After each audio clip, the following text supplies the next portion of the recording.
Dorothea Puente did not look like a killer. She looked like someone's grandmother.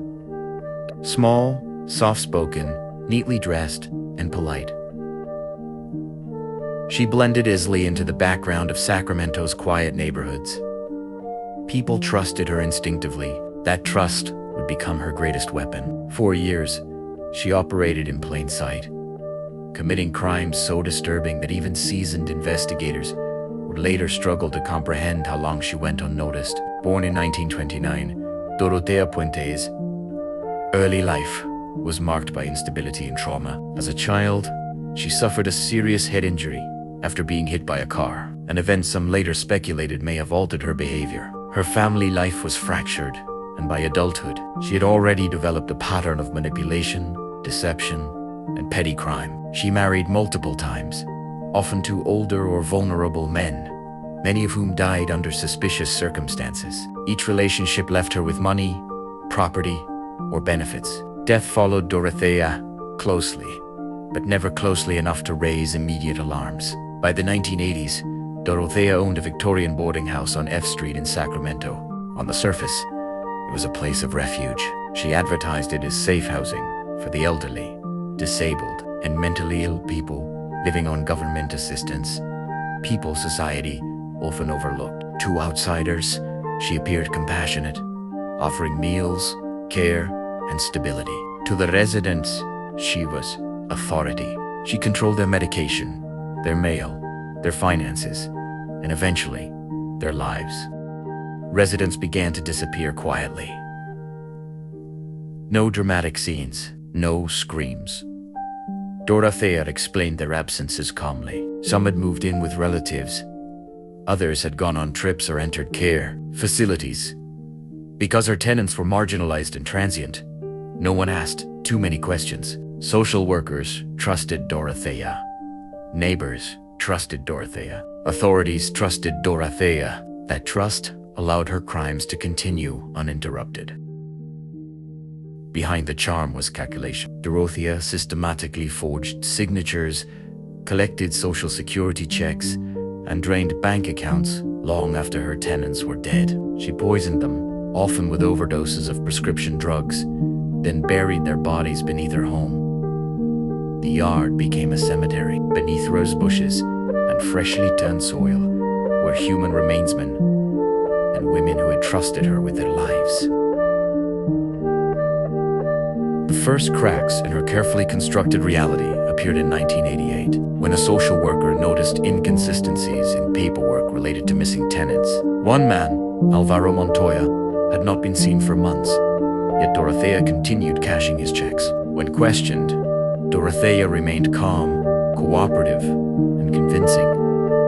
But the paper trail didn't lie. Authorities obtained a search warrant for the property. When investigators arrived, Dorothea attempted to delay them. She complained of illness, asked for time, and tried to maintain control. While officers began digging in the yard, Dorothea left under the pretense of running.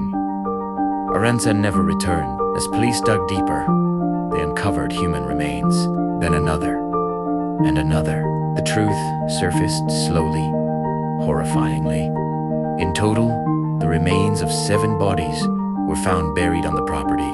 Each discovery shattered the illusion Dorothea had maintained for years. The house was no longer a home. It was a crime scene layered with deception and death. Dorothea was arrested days later in Los Angeles, found sitting quietly in a bar, as though nothing had happened. At trial, the image of the harmless elderly woman collapsed under the weight of evidence.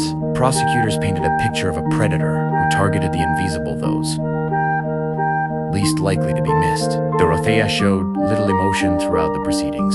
She denied responsibility, blamed others, and portrayed herself as misunderstood.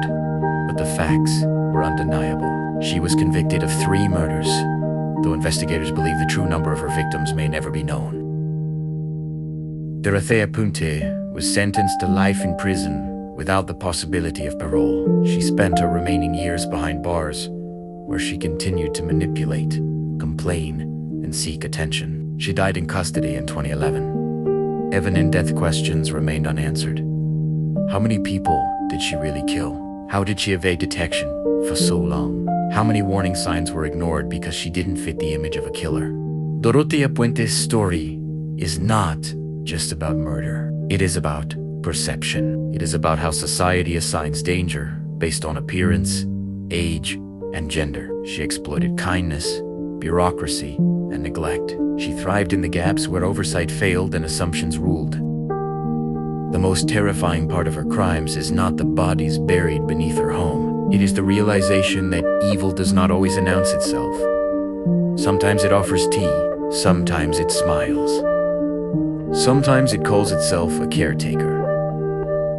Dorothea Puente was not a monster hiding in the shadows. She was a monster hiding in plain sight.